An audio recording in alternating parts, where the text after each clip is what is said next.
Excelente día, familia de Radio Arcoíris de Amor. Les saluda con el gusto de siempre su amigo y hermano en Cristo, Isaías Gil.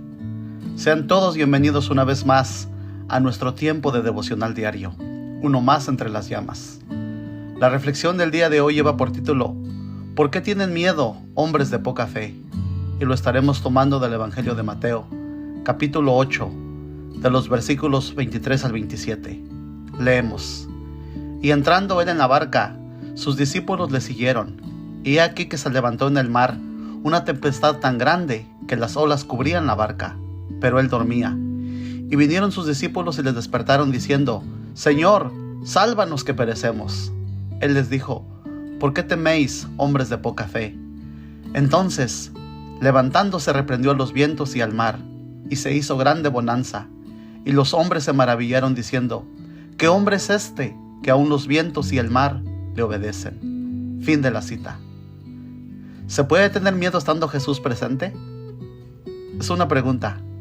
Sí, lamentablemente sí. Por causa de nuestra débil humanidad y por causa de nuestra naturaleza pecaminosa, los seres humanos batallamos para confiar plena y absolutamente en Dios. Aún los discípulos, y a pesar de que Él ha hecho grandes cosas en y por nosotros. Pudiéramos decir que, aunque esto de alguna forma es normal o recurrente en la vida de los creyentes, sobre todo en los momentos de adversidad, en realidad esto no es algo bueno, es perjudicial. Y Jesús se lo reprochó a sus discípulos, y no solamente en esta ocasión, sino que en varios pasajes de las Escrituras. ¿Por qué tienen miedo, hombres de poca fe? No tengo ninguna duda que las palabras de nuestro Señor Jesucristo debieron haber calado hondo y profundo en el corazón de sus discípulos. Después de todo, ellos habían dejado mucho por seguirlo. Confiaban en Él lo suficiente como para dejar atrás sus empleos, sus familias y todo su entorno.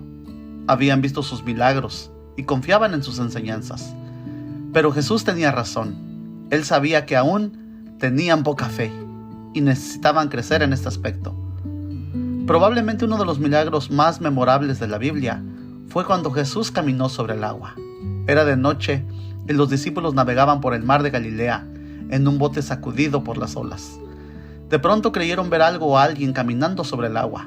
Todos gritaron asustados, pero enseguida Jesús les habló diciendo: Tengan ánimo, soy yo, no tengan miedo. Eso lo leemos en el Evangelio de Mateo, capítulo 14, versículo 27.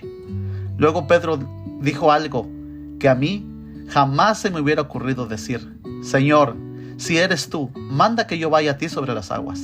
Y él le dijo: Ven, Pedro. Y descendiendo de la barca, andaba sobre las aguas para ir a Jesús. Pero al ver el fuerte viento, tuvo miedo y comenzó a hundirse. Dio voces diciendo: Señor, sálvame. Al momento Jesús extendió la mano y lo tomó y le dijo: Hombre de poca fe, ¿por qué dudaste? Aceptémoslo. Era preciso tener bastante fe para salir del bote y caminar sobre el agua. Pedro nunca había hecho esto antes y tampoco había visto a alguien hacer semejante cosa. Así que estaba demostrando su confianza en el poder de Jesús para poder lograrlo. Pedro tuvo fe, hasta que no la tuvo. Es decir, su fe fue temporal y desapareció tan pronto como vio el fuerte viento. Pero al menos supo a quién acudir por ayuda. Tal vez era poca su fe, pero estaba en el lugar y con la persona indicada. En el pasaje que leímos al principio, también ocurrió en el mar de Galilea y fue el escenario de otra amonestación de Cristo a sus discípulos por su falta de fe. En esta ocasión, Jesús estaba en el bote con ellos, y he aquí que se levantó en el mar una tempestad tan grande que las olas cubrían la barca, pero él dormía. Y vinieron sus discípulos y le despertaron diciendo: Señor, sálvanos que perecemos. Y él les dijo: ¿Por qué tenéis miedo, hombres de poca fe? Los relatos paralelos nos dicen en Lucas 8:25 que Jesús les preguntó: ¿Dónde está vuestra fe? Y en el Evangelio de Marcos Jesús les dijo: ¿Cómo no tenéis fe? En la Nueva Versión Internacional este pasaje se lee de la siguiente manera: ¿Todavía no tienen fe? Al ver y al estudiar estos ejemplos acerca de la vida y la fe de los discípulos, es imposible que no surja en nosotros la pregunta: ¿cómo es posible que aún seguían dudando? después de haber caminado mucho tiempo al lado de Jesús y después de haber presenciado tantos milagros y tantas señales.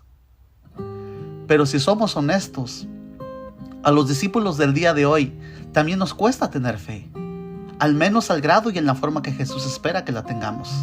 Y esto se agudiza, como mencionaba anteriormente, en los tiempos de adversidad, cuando los vientos nos son contrarios. Sin embargo, también las Escrituras nos muestran ejemplos de fe realmente excepcionales. Por mencionar algunos, poco antes, en el Evangelio de Mateo, en el capítulo 8, Jesús destacó una historia de fe contrastante. Un centurión, un importante oficial del Imperio Romano, un pagano, alguien que cualquier judío de la época creía que era imposible que podría recibir cosa alguna de parte de Dios.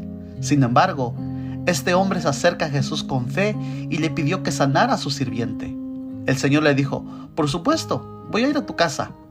Pero el centurión respondió humildemente: Señor, no soy digno de que entres bajo mi techo. Solamente di la palabra y mi criado sanará. El militar reconoció que, así como él podía darle órdenes a sus soldados para que hicieran algo y lo hacían, Jesús podría ordenar una sanidad desde lejos. Entendía que el poder de Cristo no estaba limitado por la distancia física.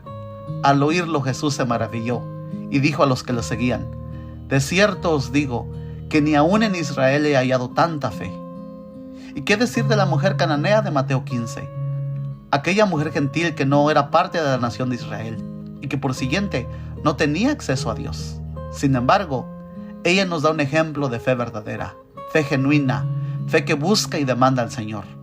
En la carta a los Hebreos, en el capítulo 11, versículo 6, leemos: pero sin fe es imposible agradar a Dios, porque es necesario que el que se acerca a Dios crea que Él existe y que Él es galardonador de los que le buscan. Cuando Jesús se acercó a la región de Tiro y Sidón, hogar de esta mujer cananea, ella no paraba de gritar al ver a Jesús: Señor, hijo de David, Señor, hijo de David, ten misericordia de mí. Mi hija es gravemente atormentada por un demonio. Esto dificultaba las cosas, porque originalmente la misión específica de Cristo era ir a las ovejas perdidas de la casa de Israel, no a los gentiles, ya que, como vemos en el relato bíblico, nosotros los gentiles vendríamos después, los que no pertenecíamos al linaje de Israel. Pero la mujer siguió rogando insistentemente: Jesús, hijo de David, ten misericordia de mí, lo que obligó a Jesús a decirle: no está bien tomar el pan de los hijos y echarlo a los perrillos. Lo que Jesús le dijo con amor, porque quería mostrarnos la fe de ella. Sin embargo, esto también podría resultar ofensivo para cualquier persona, aunque no para esta mujer. En vez de ofenderse, la mujer respondió con sabiduría y humildad: sí, Señor, pero aún los perrillos comen de las migajas que caen de la mesa de sus amos. A Cristo, esta respuesta simplemente lo impresionó. Le impresionó lo convencida que esta mujer estaba en su poder de sanidad y amor. Su fe la hacía estar dispuesta a razonar con Dios e impedía que se ofendiera o cuestionara su amor y su justicia. Entonces Jesús le respondió y le dijo: oh mujer, grande es tu fe, hágase contigo como tú quieres. Y su hija, dice la palabra de Dios, fue sanada desde aquella hora. Como podemos ver, la fe es muy importante para Dios. Jesús se decepcionó por la fe de sus discípulos, pero se impresionó también con la fe del centurión romano y la mujer cananea. Cristo incluso preguntó: cuando venga el Hijo del Hombre, ¿hallará fe en la tierra? Esto nos permite ver claramente que Jesús desea que depositemos toda nuestra confianza en Él, y nosotros debemos de esforzarnos por crecer en ella. Tal vez para este momento surja la pregunta: ¿pero cómo puedo tener fe y cómo puedo crecer en ella? Bueno, la Biblia es muy clara al afirmar que la fe nace al oír el mensaje que viene de la palabra de Dios. Dios usa su palabra como un instrumento para traer fe y salvación en la vida del hombre. Esto es un regalo, una gracia, un favor inmerecido de parte de Dios, pero es responsabilidad enteramente del ser humano creer o rechazarlo. La Biblia está llena de historias de hombres que fueron iluminados por el mensaje del Evangelio. Sin embargo, a causa de sus muchas razones, la gente se volvió atrás, no creyeron y por consecuencia dejaron de alcanzar la gracia de Dios. Es mi obligación decirle, querido oyente, que no puede haber fe verdadera y genuina fuera de la Biblia. Todo lo que se considera fe en Dios debe provenir única y exclusivamente de lo que Dios ha dicho y revelado a través de su palabra.